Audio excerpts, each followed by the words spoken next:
today I'm here to tell you the story of the dressmaker and the milliner. Now, the background of these journals is that I created a series of stories for International Women's Day, and they were Tasmanian women who had been forgotten. So for whatever reason, that history moves on, and these women had achieved great things in their times, and they were to be honoured in some way, really. So I thought the best way to do that was to tell their stories through journal. So I chose 3 women, and the first of these women is Elaine O'Neill. Now, Elaine was born in Sydney, New South Wales, in 1930, and her story is important because she actually was thought to be Australia's longest living woman with ovarian cancer.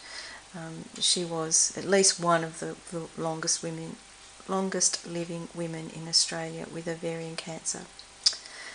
And her story is such that it deserves to be told in a way that we can acknowledge what she actually went through as a woman in her times, and the struggle that she had to get where she was in life and to live as long as what she did in such trying circumstances. So her journal today I have called The Milliner. Yeah. It's actually covered in a pink sort of velveteen type of fabric, and on top of that I have some layers of cheesecloth and some little, like a sewing machine, some little metal ephemera pieces there, metal dressmaker's dummy, and some white lace, very thick, heavy crocheted lace. And I thought the sewing tape actually lended itself to her lifestyle of sewing, her lifelong hobby, career. And then I have added on the back a cute little fluffy with diamantes sort of charm on a velvet band to acknowledge her days in the theatre and her life as a costumes theatre lady. So she was in charge of costumes, so that kind of lends itself to that part of her life. So it has lots of ribbon, pink silk ribbon, sari silk coming out the top from all the tabs and things. On the side I have a cream satin bow, satin ribbon, which is to acknowledge all the beautiful wedding dresses that she made. And I have lots of little sewing and wedding kind of memorabilia. So a little pearl there, and a sweet little pearl button, which actually has little rainbow diamantes all around the edges. Oh, can you see that? Try and get the light on it. I don't know if it will shine or not. A bow from a wedding dress, and a silver tassel from the theatre costumes that she would have made. So let's get into her story.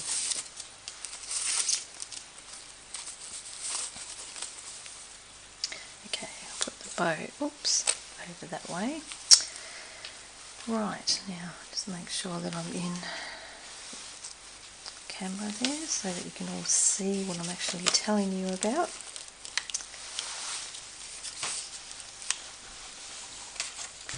So this is Elaine and her husband, Reg, when they first started going out. So very early days in her teenage years. She was only about 17 when she started going out with Reg, and the tag I have here is actually from Mrs. Cogg's downloads. You Had Me in Stitches.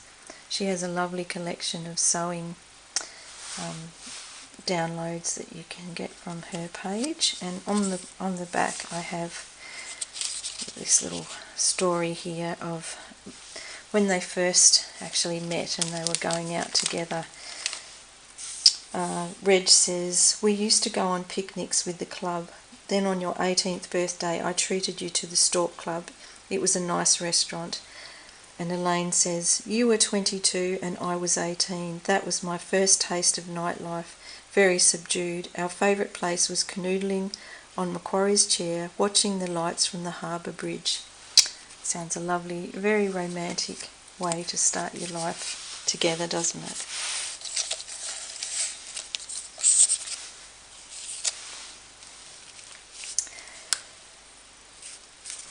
I have a button with a heart on it down the bottom, so you can see that represents their love and their life together.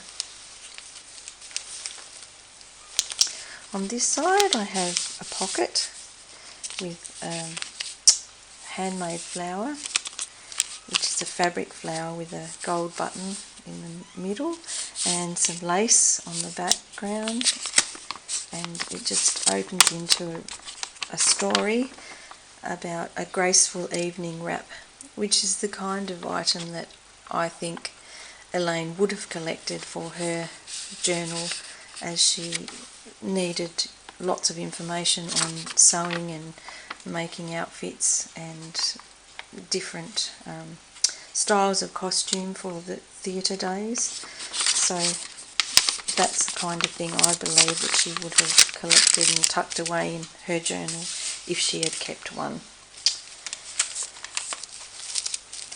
Over this side we have a tag with a sewing dummy and a little dictionary saying that says sew, sewing, sewed, sew. This side I've got a pocket that is made of actual sewing pattern paper, and it just is collaged up with some fabrics that she would have used in her dressmaking days.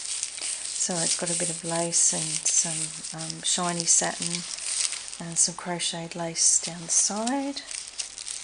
Then over this side we have another one of Mrs. Cogg's tags, which says measure twice, cut once. Piece of pink taffeta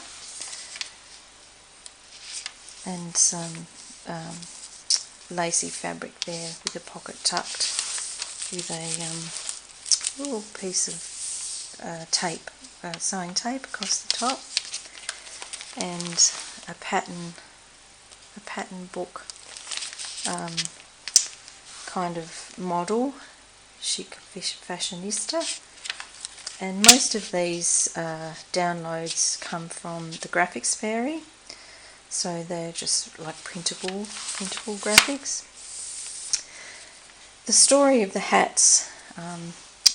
This is Elaine's father's hat. It represents the hat that he brought home from the army, and she remodelled it to make it into a street hat because after the Depression it was quite difficult for them to afford to replace things, so she thought she would upgrade it. So this is where she was receiving an award, and over here we have another model.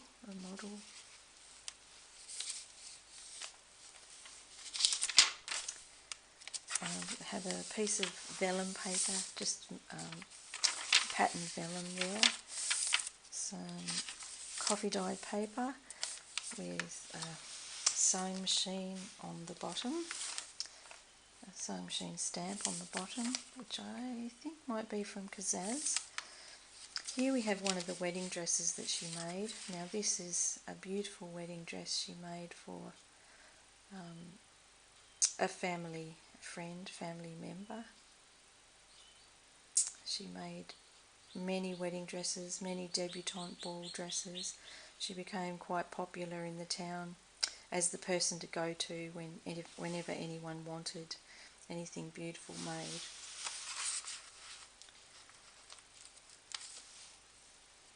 So that lady was actually Lynn Plunkett. Some coffee dyed paper and some coffee dyed graph paper, and just a couple of little stamped buttons in the corner.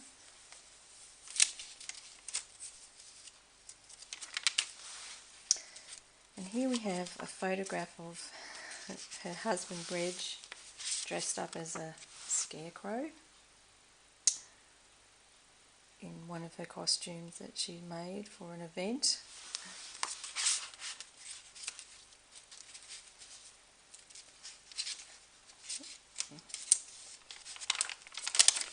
Some more coffee dyed papers, and here we have another graphics fairy image, which is a lady sewing, checking out her pattern, and in the middle I've got little buttons on the ends of the strings. Here I have some of my own ephemera collection, which is quite suitable, I think, for her. It was a needles packet, and it was called the Encore sheet, which worked quite well with the theatre business, and some brass pins, which says Kirby Beard Best Brass Pins. So that's a packet of pins that she would probably have used in her sewing. And here we have another wedding that she was making the outfits for, mother of the bride and the girls' dresses. And we have another one there. Have a light shine on that side. We have another wedding dress there.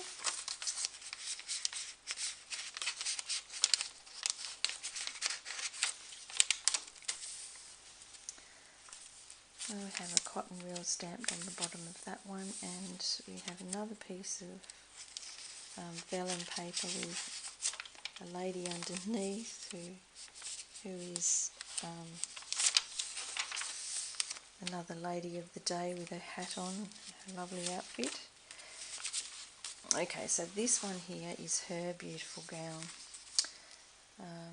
She made this herself. She was married at 19, and she made all of the outfits herself for the wedding, and the mother of the brides, and the men, and everything. She did the lot. That would have been quite a bit of pressure on a young girl to actually achieve that, but she did. So she got quite a reputation for sewing.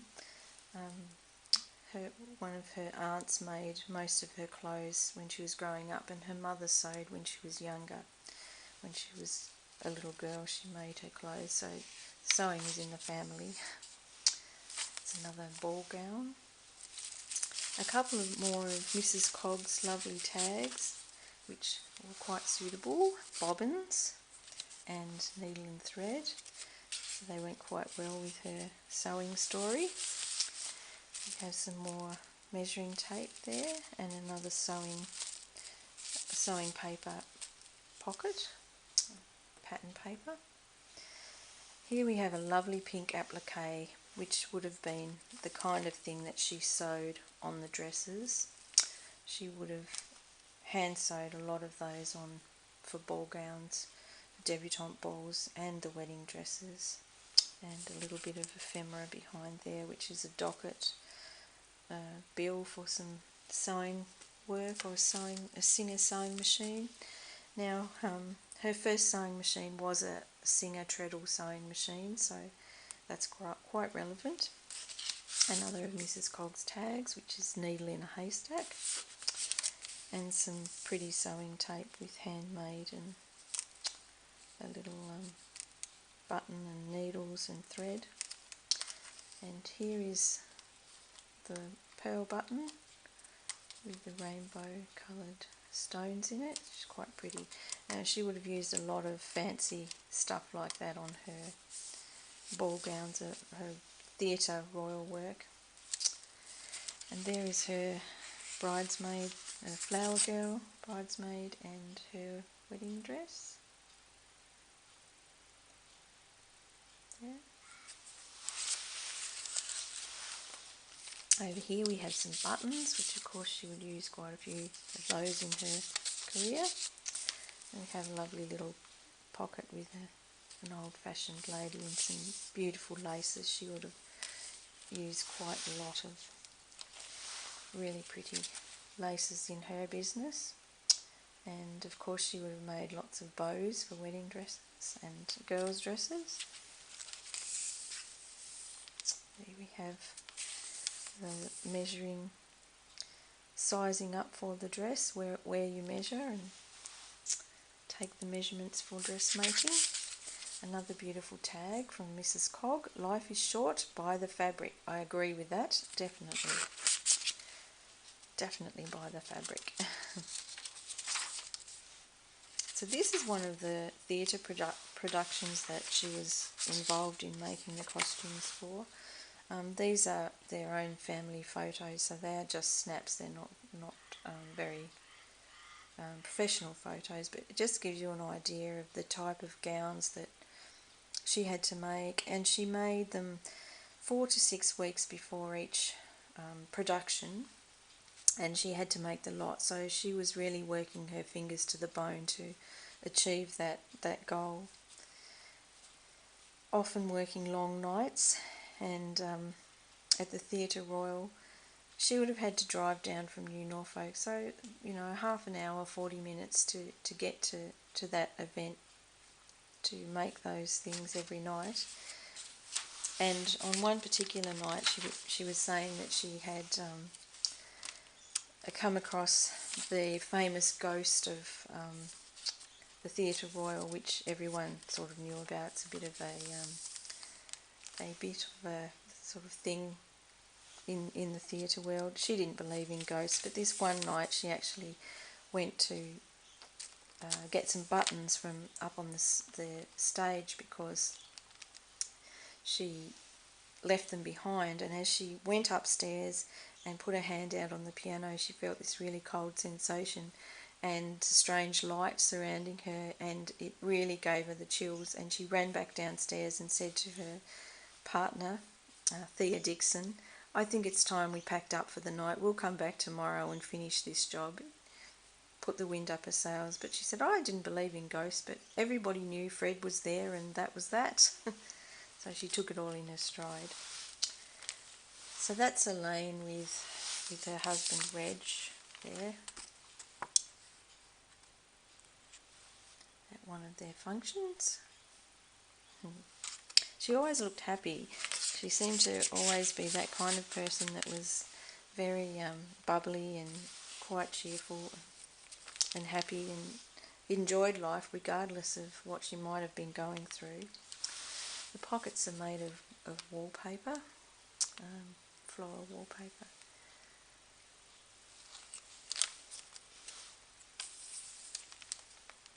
Coffee stain paper. And we have here Elaine and Reg going on holidays. She joined up with Nutrimetics, and through that experience she actually got to travel a lot, which she wouldn't have done otherwise. She was very fortunate. She worked very hard and she achieved her goals. She managed to get a new car every couple of years, and she had plenty of holidays to go afar, and those sort of places like Fiji and places like that where they had their big events. So her and Reg set off, and she made the most of it and enjoyed that part of her life. Some handmade paper there with some tape, sewing tape, and it's a flip up which has coffee dye paper underneath. And this one here is another wedding that she was making the outfits for, no doubt.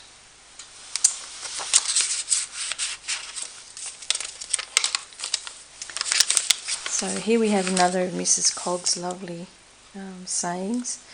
Weekend forecast: sewing with no chance of cooking or cleaning, in a lovely lace pocket. Now I wonder if her life was like that. I presume it probably was, because she would have had 2 children at home. She would have had to do all this sewing, which she was in high demand for, and she was lucky enough actually to have her mother come and live with her after she got sick, so she would have helped with looking after the children and the cooking and the cleaning to give her the space to actually do her work, her career. That really kept her busy, I think, and kept her mind occupied away from her illness, which would have been quite at times difficult thing to keep up with, because she would have had lots of treatment. And in those early days, I mean, we're talking about the 50s and 60s, when medicine for cancer wasn't as good as it is today. She was saying that the treatment that she used to have was radiation for about 20 minutes, which is quite a long time, and left her with a lot of scarring and a lot of pain and injury that would have, it caused her a lot of grief later in her life, with stomach problems and not being able to eat properly. So whenever she went away, she couldn't eat what everyone else was eating. She had to have her special milkshakes and things that she could digest easily, because she couldn't manage normal food. And still she had the energy to work as hard as what she did. So she's definitely an amazing lady. So here we have a stamp of, a ruler stamp. And we have one of her holidays in the Philippines, where they had put on a little stage act.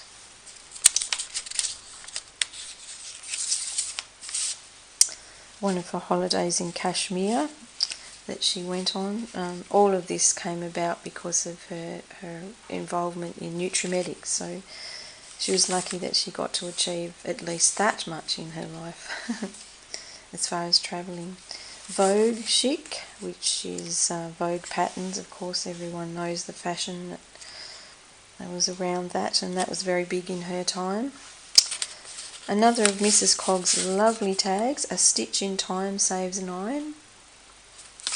We all grew up with that one, didn't we? And some lovely old-fashioned phyllo sheen thread, which she would have used quite a lot of, I'm sure. And here we have a gorgeous photo of her and Reg with her 2 girls. She had 2 beautiful daughters. And it was only after the birth of the second daughter that she discovered she actually had the ovarian cancer. So it was very early in her life, with her children, that she found this out. And she, of course, was told at that stage that she wouldn't have very long to live, that nobody did survive very long with that, and she basically should go home and enjoy her time with her family. She just prayed that she could actually see her daughters grow, and that they would be at an age where she was, felt that she could leave them and they would be capable. She didn't like having to go and leave her babies so young. It broke her heart. And because of that, I think it drove her to actually decide, I'm not going to take this laying down. I'm actually going to make an effort to, force myself to make the best of this. And she had that attitude all the time. So on this page I have a lovely hat pin to acknowledge the life she spent as a milliner in her early years, and the definition of theatre, because she spent so much time there. And she got into theatre because of her husband Reg. When she first met Reg, he was working at the theatre in Sydney where they met, and they spent quite a lot of weekend picnics and things evolving around the theatre group and the families. And she said that she was very naive at that stage. She and Reg really didn't know much of the theatre life at all, and yet they were living in a most bohemian part of the city in King's Cross, which would have been a very hip place to be at that young age for them. But as she decided later on, it was no place to bring up children, and she didn't want to have children there. So as soon as she found out she was pregnant, they decided to move to Tasmania. And that was so that Reg could take up a job with Norske Skog, which is the Australian newsprint mills, paper mills in New Norfolk, Tasmania. So they made the big trip down here.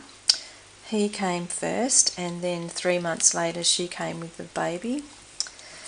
So it must have been a difficult time for her too, to be on her own with a child and waiting for that time to start a new life in a new place away from her family.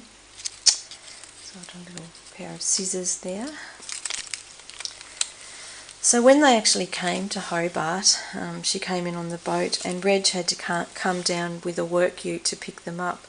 And it was in the coldest cold of winter, and New Norfolk, the Derwent Valley, is a very cold place in winter, frosts and fogs. So she arrived with her baby, and Reg and a workmate came down to pick her up, and Reg had to sit in the back of the ute while she and the baby were in the front, which would have been very cold driving up through the valley at that time of year. It wouldn't have been an enjoyable experience, I'm sure. It would have been, half an hour's drive from where he picked her up to where they were living at New Norfolk. And in those days the houses were prefabricated, made by the company, so they weren't, the best houses, but they were comfortable.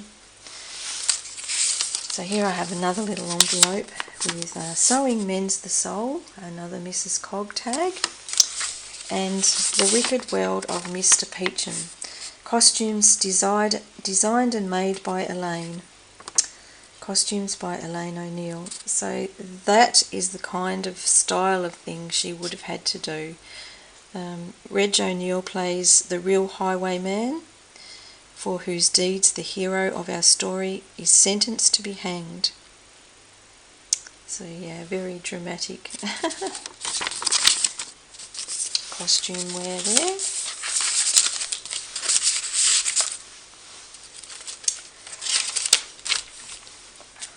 Another lovely dress, a little tuck spot with the dictionary meaning of dress, dressing, dressing gown, dressing room, dressmaker, dressmaking, and dress rehearsal, all things that surrounded her life. We have a few of the holiday snaps here in Hawaii in 1985.